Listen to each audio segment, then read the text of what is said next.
श्रीचक्रराज सिंहासनेश्वरी श्री ललिता श्रीमात्रे नमः.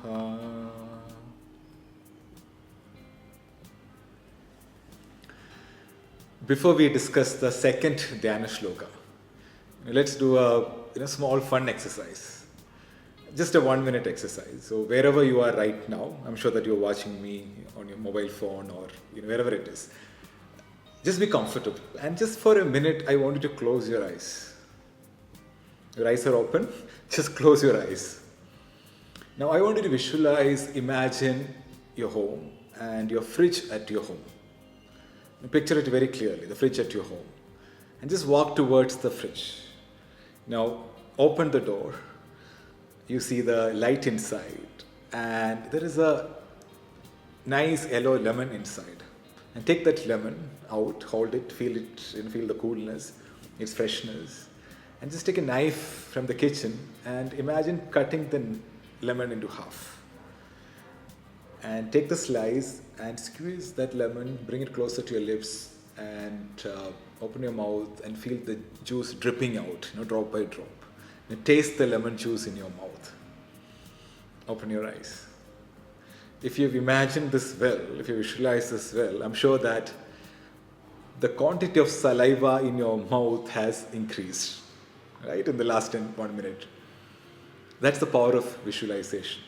Just by imagining, you triggered a physical, mental and emotional reaction in your body and mind.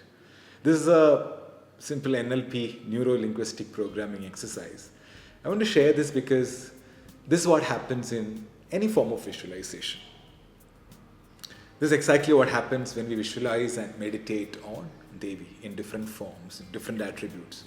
Without our conscious effort, there are a lot of changes happening in our physical, mental, emotional and energy levels. When you chant and visualize, it's not just a mental process. Your body, mind, emotions, energy, everything is reacting. Now the Dhyana Shlokas in Lalitha Sahasranamam, it has a very simple, straightforward meaning. But their symbolic meanings are much deeper. The beautiful thing about our scriptures is that they are open to interpretation. They allow each of us to connect with them in our own way, based on where we are in our spiritual journey. For example, take the Bhagavad Gita. You can study Gita 18 chapters in 18 hours, in 18 days, 18 months, or even 18 years you can study. It all depends on how deep you want to go. So what I'm going to share today is my commentary on the Dhyana Shloka. So I want to listen with an open heart. Don't listen with any judgment. Just listen with devotion. That's when the real magic happens.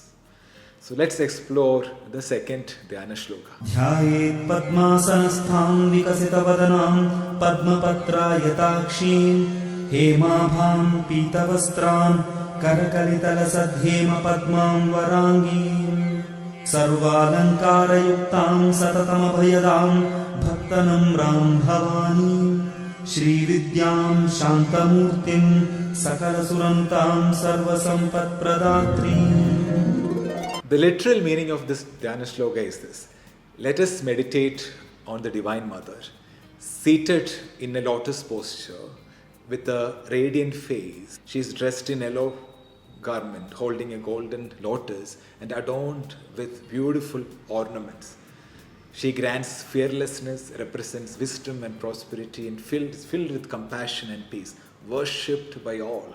And she brings happiness and protection to her devotees. So this is the meaning, literal meaning of this Dhyana Shloka. But let's go deep into each word. Dhyayet, meditate upon. Padmasana, she who is seated on a lotus or a lotus posture. Devi is sitting in a lotus posture, Padmasana. Right? Symbolizing stability and spiritual awakening. If you go to any yoga school, they'll teach you that if you practice Padmasana, you will bloom like a lotus flower. The lotus is deeply connected with goddess energy. Deities like Lakshmi, Saraswati, and of course Lalitha Devi. They're shown sitting on a lotus flower, symbolizing their divine purity, their grace. Even though the lotus grows in a muddy water, it stays pure and radiant, just like Devi, who remains unaffected by the world around her. So meditating on her in this form brings purity and, most importantly, detachment. The lotus teaches us to stay pure and focused, rise above life's difficulties and distractions without losing our inner peace. It's a very powerful metaphor for life. Whatever is happening in your life, be fully present and be present with grace and be detached despite it, whatever is happening. The lotus remains strong and beautiful, standing tall above the water. Vigasita Vadana. She has a face that glows like a fully bloomed flower. Devi's radiant face fills her devotees with love and happiness. Her glowing face represents inner joy and a fulfilled heart. See, when we are filled with love, kindness, and compassion, it naturally shows on our faces and in how we interact with others. This is a reminder to keep our hearts joyful, happy, peaceful, and be present in the moment, to spread positivity wherever we go. How we feel inside often shows on the outside. By meditating on Devi's bright, joyful face, we learn to nurture a peaceful and a happy inner world. Your outer world is a reflection of your inner world.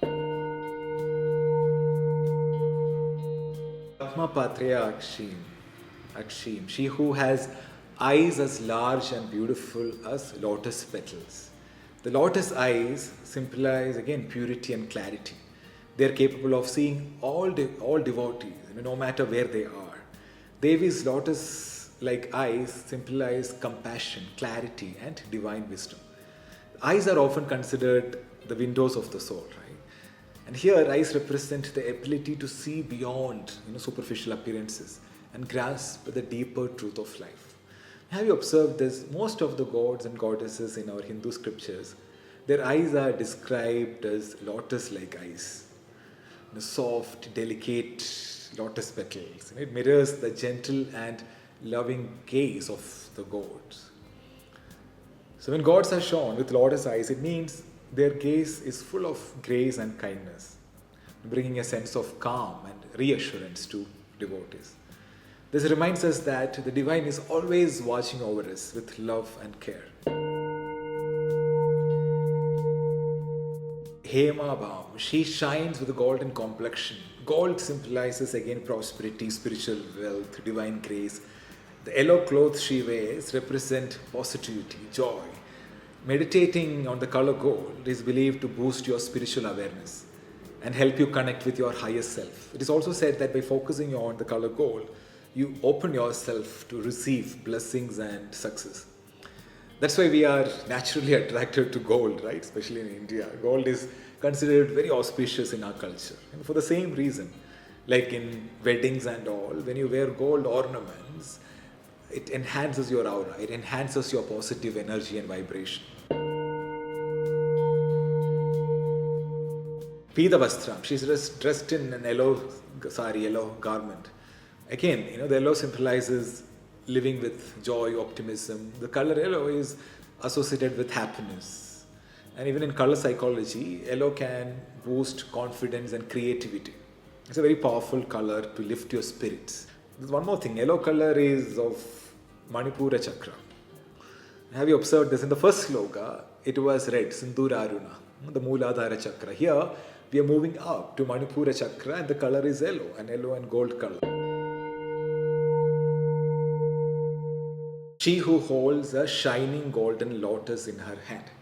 By holding the golden lotus, Devi shows us the importance of seeking spiritual wisdom over material pleasures.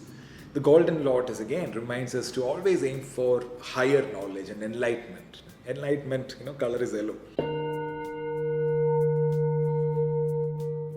Varagim, she's full of auspicious qualities. This means Sri Lalitha Devi is all about divine virtues like compassion, wisdom, strength, grace, making her a symbol of spiritual purity and goodness. So meditating on her helps us develop these positive attributes within ourselves, guide us towards a life of righteousness and spiritual fulfillment. Her presence brings prosperity and positive energy to anyone who seeks her with pure heart.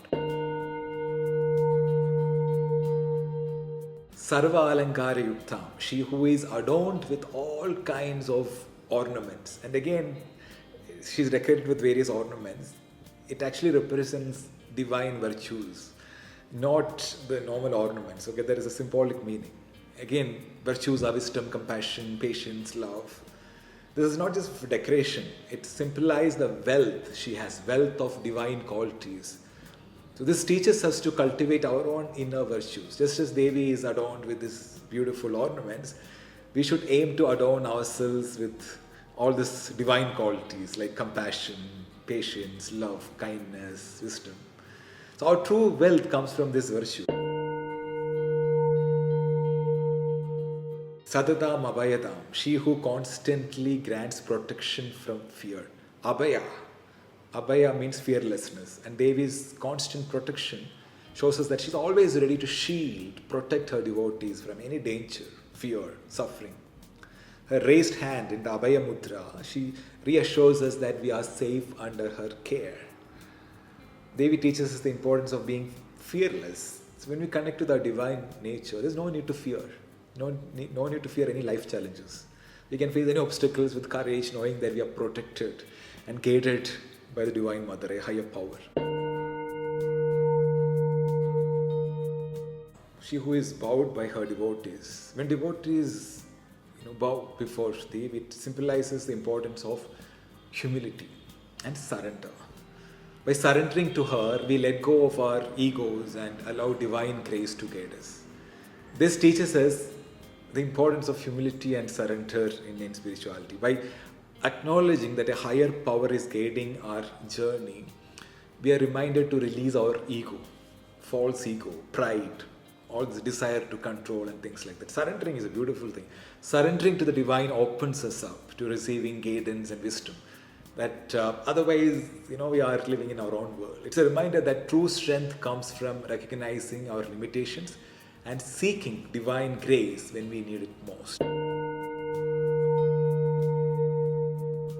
Bhavani, the consort of Bhava, Shiva, also meaning the goddess of creation and the universe. Bhava is one of the many names of Lord Shiva, meaning existence or being. As Bhava, Shiva represents the dynamic and creative force of the divine that brings everything into existence. Bhavani is the feminine counterpart, the Shakti or the divine energy of Bhava, Shiva. Shiva and Shakti are inseparable. Shiva Shakti, they symbolize the two fundamental aspects of the universe. Shiva is consciousness, Shakti is energy, power. Bhavani, as Shiva's consort, represents the active, dynamic energy that brings life and movement to the formless, the consciousness symbolized by Shiva. So in spiritual practice, invoking Bhavani's energy helps us to connect with the creative and nurturing aspects of the divine. Her energy holds the transformative power needed to bring positive changes in our lives. So meditating on Bhavani is very powerful. So Bhavani can inspire strength, courage, and the ability to overcome obstacles, just as she supports and nurtures all creation.